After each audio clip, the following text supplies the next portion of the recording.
Ladies and gentlemen, welcome back to the After Hours Gaming League. We are here with game number 4 of this best of 5 series between EA and Storm8. This is the final week in the division playing the group play stage of the tournament. And, well, it all could come down to this. Who do we have playing, Rifkin? Well, in the bottom left corner of the map, playing for EA, it is none other than the Blue Protoss, Chow. His opponent in the top right, going to be none other than Storm8's Red Zerg Nasher. And if the Protoss wins this game... He better say it. Yeah, I mean, if the Protoss wins this game, I mean, the After Hours Gaming League will be saying ciao to Storm8. Oh, wait, no, they'll be going into the ace match. Never mind. But then, after that, potentially... Yeah. But more importantly, and a better pun would have been, if he loses this game, EA will be saying ciao. So there you go. Out-punned with your own pun. How does that feel? That's like getting six-pooled. I'm sorry. Alright, now this is a ZVP, and it is on Heart of the Swarm. And the fun thing about Heart of the Swarm is this is not the same boring ZVP that we've all become accustomed to on Wings of Liberty, where there's that 10-minute fluff period where, well, nothing happens. There's a lot more options for aggression. The Protoss player with a Mothership Core can do a lot of damage early on. We've seen some players use just as little as 2 Zealots, a Stalker, and a Mothership Core to take out every Queen, and with no Queens on the map, there's nothing that can shoot that Mothership Core down. Very, very true. And, well, I'll be interested to see if Chow does go for that. It's, as you said, it's become pretty standard to see some Protoss players go for Zealot, Stalker, Mothership Core, Harass. Between last game and this game, by the way, because there was a bit of a pause, I went to get lunch, and I burned my tongue, and I'm finding it very difficult to enunciate at the moment. Oh, well, very professional of you, Rifkin. God. Oh, we do have the Forge Fast expand coming out. I think he wanted to go Nexus first, but some nice blocking here from Nasher. Yeah, the drone is really doing its job well. The Nexus was even almost planted down. He blocked it by just 1 square. Drone getting in just in time, and he's delaying this Nexus by a long way. Finally gets thrown down. And no, he won't be able to get the drone. It has started to regen a little too much health. But okay, pretty standard openings thus far. With the Forge down first, of course, there'll be a cannon up. You can do a little bit more fun stuff with that. But I mean, the thing is, the Zerg players, I don't feel were given a lot of options to really change the early game in this particular matchup. But the Protoss, man, they were given so many things they can do. Indeed. Sorry, I had to press my cough button for a second. The cough button, I like it. But yeah, I mean, like a Protoss player, he can rush something like GTs if he wants. It's much cheaper to do that. He can do something like we talked about with the Mothership Core, whereas the Zerg player, it's like, okay, well, I get Burrow at tier 1. Yeah! Burrow at tier 1's actually really good in this matchup. Oh, he's actually harass with. He's going to get in here before the cannon's done. This was a very late cannon. Now, Chow, I kind of like for him to just... Yeah, there we go. Yeah. I like this. Nasher going for the cannon. It should go down. No! Oh! A move, actually. Bad mistake, Nasher. Yeah, this is a big mistake. Especially if you hold position with those probes, you won't kill anything. Well, that's going to shut down... That's actually really depressing. That's depressing for me as a Zerg, because if you get 4 lings into your opponent's base this early on, you can just win. I wouldn't say necessarily you win, but yeah, you do so much economic damage. You keep them busy and harass, and that should not have ended so abruptly, I feel. Yeah, I mean, you cannot shut down the lings until a Stalker is out, and you can do decisive damage at that. And we think about the timing for this too. Right now, the Cyber Core is still not even done, so you're gonna have the build time of the Stalker after this. So it's another like minute on top of the Cyber Core finishing. Zerglings would have been in and just keeping the workers off of mining for quite a long time. Very true, but well, that has been thwarted. So we do have a third base coming down for Nasher. Just going to continue drone production at this point. Pretty even worker counts. I mean, Nasher's a little bit behind, but it'll catch up by 3 drones in a second when those finish. Boom. We have a Robo on the way now for Chow. Did Chow have a full wall off here? Yes, that is a full wall off. So playing it super cautious.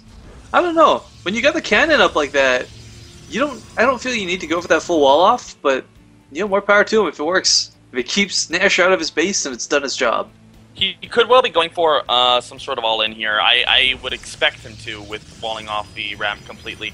An Immortal Sentry all-in is something we haven't seen in the After Hours Gaming League. It's not as popular in Heart of the Swarm, but it is still a tactic that is utilizable.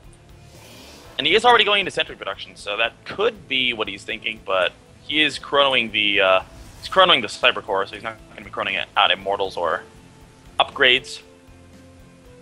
Wow, he is really going hard with this. He's got another cannon coming down behind this. He does. There is an Overlord floating on into the main, so we will be able to see not really anything, but 3 more gateways are on the way.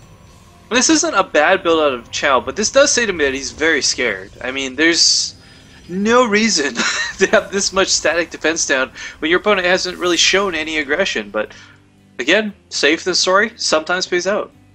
I like this idea. He is going up to 6 gateways now, so I feel like he's probably not 100% confident in keeping scouting probes or anything out. Hence the wall off. The second cannon seems a little bit excessive, I will give you that, but he's chroning Immortals out, and this could well be a bit of a belated Immortal all-in.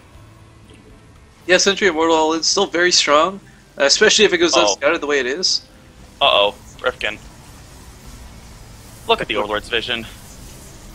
They see everything. It's like map hacks, man. They see the robo. They know what's coming. Nashor had better prepare for this. Now, what can you do to prepare for this? Well, quite frankly, there's only 2 good options for this. One is either go Hydras and get them out darn quick, because really there's not a lot that's going to bust through those Immortal Shields, or you get a bunch of Spine Crawlers down. But Nashor, right now, layer just popping, we'll have to see what he chooses to go for.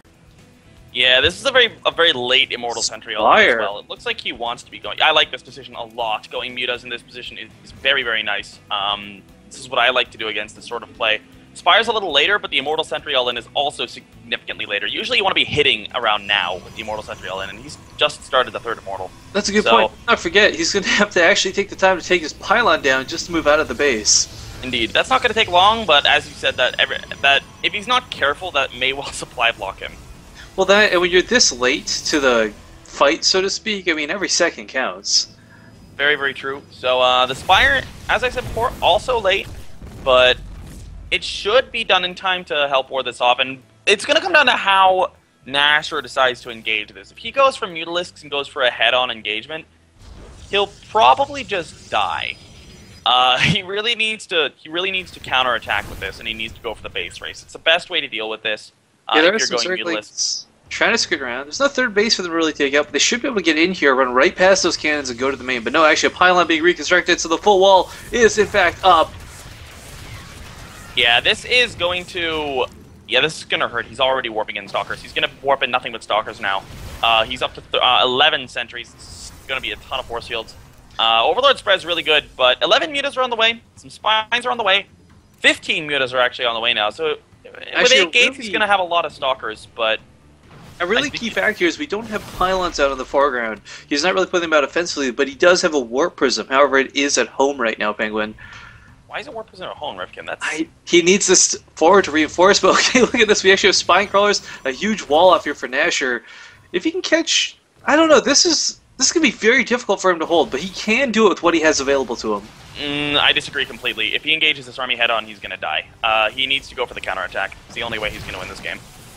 Especially taking shots like this and not getting anything in return, not even hitting units for damage. This is looking bad. He's getting a lot of Mutalisks out, 7 more in production. Mutalisks are good, but yeah, the reason they're better is movement speed and regen. That's not going to matter in a straight-up fight, and he's already taken down the Spine Crawler wall. The Spines are gone. There's a good number of Stalkers. There's Guardian Shield. There's even enough Sentries that they'll lend quite a bit of DPS to this. Yeah, you really need not just 3 Spines, but more like 9 or 12 to be able to deal with this effectively. Yeah, he is going for the counterattack now. And look where's that hatchery. I like that. Yeah, this is good. This is what he needed to do a long time ago. He has less lings than he needs right now. He needs to pick off these pylons and stop any extra units coming on the field. Not going for the gas. I don't like the choice to go for the gas. I don't like the way he's executing this at all. He's going for the probes. What he needs to do, the way when you execute this, you need to go straight for the Cybernetics Core, and then you need to go for the cannons. All these cannons are going to finish up. The Cybernetics Core is still standing, which means he'll warp in more Stalkers. And at this point, the cannons, there's enough cannons to defend the Cyber Core. This is terrible for Nashor. Yeah, this Natural is completely impenetrable at this point. He's going to lose so many Mutalisks trying to do it. No micro coming out of them either. Taking a lot of hits. I think Chow is actually looking really good in his position. I mean, he's wiped out the entirety of his base. Sure, there's this 3rd mining base, but I mean, there's no Spine Crawlers here. He's got a very naked, exposed new main coming up.